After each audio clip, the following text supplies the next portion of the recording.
जिससे 2013 में प्रयाग में होने वाले महाकुंभ मेले का प्रसारण के अधिकार बेचकर मोटा मुनाफा कमाया जा सके।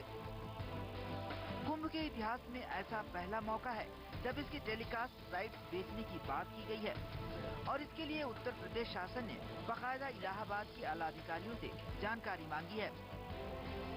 इस सरकारी पत्र में सरकार ने अपने मंसूबे को छुपाया भी नहीं है। बिल्कुल साफ शब्दों में कहा है कि 2012-13 कुंभ में विज्ञापन के अधिकार की नीलामी करके और टेलीकास्ट राइट्स से शासन के लिए किस प्रकार से राजस्व की प्राप्ति हो सकती है, इस संबंध में प्रस्ताव शासन को उपलब्ध कराने का कष्ट करें। इलाहाबाद के डीएम ने सरकारी कुंभ के ऑक्शन की खबर की तस्दीक भी की है। नहीं, वो ये बात हुई है कि जो टेलीकास्ट राइट्स को अगर किसी को दिया जाए कुंभ के, तो उस पर विचार विमर्श करके यहाँ से मंतव्य दिया जाए। तो उस पर हम लोगों ने यही लिखा है कि इसको उस पर सभी जो स्टेक होल्डर्स हैं उन पर विचार कर लिया जाए और पूर्व जो भी हम लोग का अनुभव रहा है इसमें और कुंभ मेले में उसको दृष्टिगत रखते ही निर्णय लें। तो अभी कोई निर्णय नहीं हुआ उसमें। उधर इस मामले की जानकारी जब साधु संतों को हुई तो वो बिफर पड़े। मैं इसको पूर्णतः तालिबानी एक प्रकार का फरमान मानता हूँ, जहाँ पूरा विश्व मीडिया के माध्यम से हर एक उस चीज से रूबरू हो रहा है जिसने कभी किसी को देखा नहीं। और उस युग में, उस समय में अगर ऐसी कोई बहुत निम्न थिंकिंग सोच की कोई बात, अगर आदेश कोई आता है तो वो पूर्णतः अमान्य होगा। और दूसरी बात मैं आपको बता दूं कि कुंभ का जो मेला है वो किसी प्रशासन का नहीं है और किसी सरकार का नहीं हो, चाहे राज्य सरकार हो चाहे केंद्र सरकार हो। ये जो कुंभ है ये साधु महात्माओं का और भक्तों का कुंभ है, आस्था का कुंभ है। सरकार के इस कदम से कुंभ नगरी के लोग भी खासे नाराज और आहत हैं। उनका कहना है कि मेला पूरी तरह से सनातन आस्थाओं से जुड़ा है और इस मेले में तमाम तरह के धार्मिक आयोजन होते हैं। ऐसे में उसके प्रसारण का अधिकार किसी एक को दे दिया जाना ठीक नहीं। कुंभ मेला एक सामाजिक मेला है। मौन निमंत्रण, गंगा का मौन निमंत्रण होता है और करोड़ों लोग जुटते हैं। यह सरकार का मेला नहीं है, यह किसी संस्था का मेला नहीं है, किसी ऑर्गेनाइजेशन का मेला नहीं है। हम वहाँ पर करोड़ों की संख्या में एकत्र होते हैं, अपने धार्मिक अनुष्ठानों को करते हैं, परंपराओं और संस्कृतियों को निभाते हैं। ऐसे में किसी चैनल को एकाधिकार देने का मुद्दा कभी भी सफल नहीं हो सकता। यह सरकार के दिमाग का खोखलापन, यह कोई व्यावसायिक, ये कोई T20 या वनडे या इस तरह का कोई आयोजन नहीं है। ये आयोजन धार्मिक है, आस्था से जुड़ा हुआ है। और आपको ये भी बता दें कि एक पूरा का पूरा शहर इलाहाबाद से बल्कि दूना 2 शहर बस जाते हैं और राजस्व की प्राप्ति तो उनको वैसे भी हो जाती है। ये प्रचलित कहावत है कि जो दिखता है वो बिकता है। चूंकि कुंभ मेला दुनिया का सबसे चर्चित आयोजन है, शायद इसी शोहरत से यूपी सरकार को धन बटोरने का ख्याल आया। लेकिन राम के नाम पर दाम कमाने की ये मुहिम सरकार के गले की फांस बन गई है और पुरजोर विरोध के बाद अब सरकार बैकफुट पर आती दिख रही है।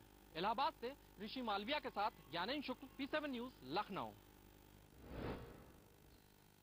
तो लगता है कि आईपीएल से प्रेरणा पाकर यूपी सरकार भी पैसे कमाने के लिए फिक्रमंद हो गई है। तभी तो महाकुंभ सरीखे धार्मिक आयोजन से भी पैसे बटोरने की कवायद शुरू हुई। लेकिन साधु संतों और बुद्धिजीवियों की नाराजगी से धन बटोरने की इस सरकारी मुहिम खटाई में पड़ती नजर आ रही।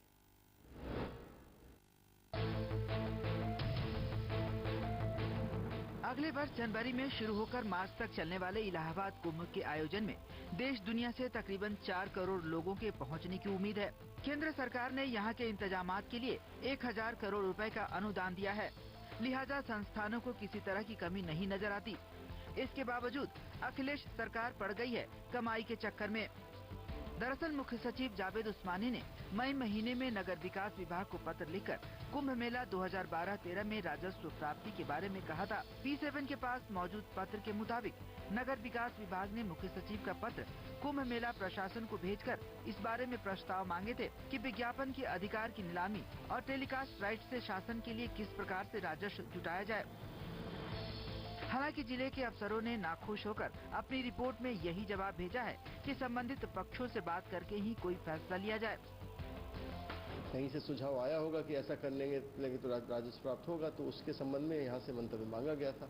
तो हम लोगों ने यही उसको लिखा है कि इस पे आप लोग जो है सभी संबंधित पक्षों से वार्ता कर लें और और जो कुंभ में स्थिति है उसको दृष्टिगत रखते हुए ही उचित निर्णय लेना होगा। वहाँ पर किसी चैनल को एकाधिकार देने से जो रेवेन्यू की बात कर रहे हैं, मुझे लगता है कि नुकसान हो जाएगा, क्योंकि अगर उस चैनल ने हमारे बीच में जो पाखंड हैं, हमारी आडंबर हैं, जो हमारी परंपराओं हैं, जो हमारी संस्कृतियां हैं, उनको इस तरीके से पेश किया कि वह एक गलत छवि भारत की बनाएंगे, तो यह तय बात है कि ना तो यहाँ पर पर्यटक आएगा, न यहाँ पर निवेश की संभावनाएं बढ़ेंगी, और न ही यहाँ पर जो बाहर से छात्र आते हैं, जो बहुत बड़ी संख्या में हमारे कुंभ के स्नानार्थी आते हैं, वो भी नहीं आ पाएंगे।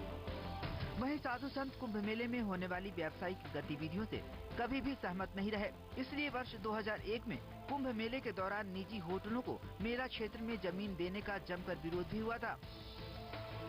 किसी टीम की ट्रॉफी का मैच नहीं हो रहा है जिसको आप स्पॉन्सर करके उस पर पैसा कमाओ और उसको आप पब्लिकली हाईलाइट एक चैनल को दे करके वो करें। ये पूरे विश्व का कुंभ है। जो भी व्यक्ति परमात्मा को मानता है, सनातन धर्म को मानता है, वो इस कुंभ में आता है, वो उस कुंभ को अपने नजरिए से देखता है। सरकार के इस कदम ने कुंभ नगरी के बुद्धिजीवियों को भी आहत कर दिया है। किसी एक चैनल से देने का मतलब यह है कि बहुत सारे दर्शकों को वंचित रखना। एक चैनल उसको कितना दिखाएगा? 6 मिनट का समय देंगे दूसरे चैनल को, 6 मिनट में कितना दिखा पाएंगे? ये तय है कि मुनाफे के नाम पर प्रसारण अधिकार नीलामी करके किसी एक संस्था को देने पर नियंत्रण संबंधी अड़चनें भी आएंगी। इलाहाबाद से ऋषि मालवीय के साथ ज्ञानेंद्र शुक्ल, P7 न्यूज, लखनऊ।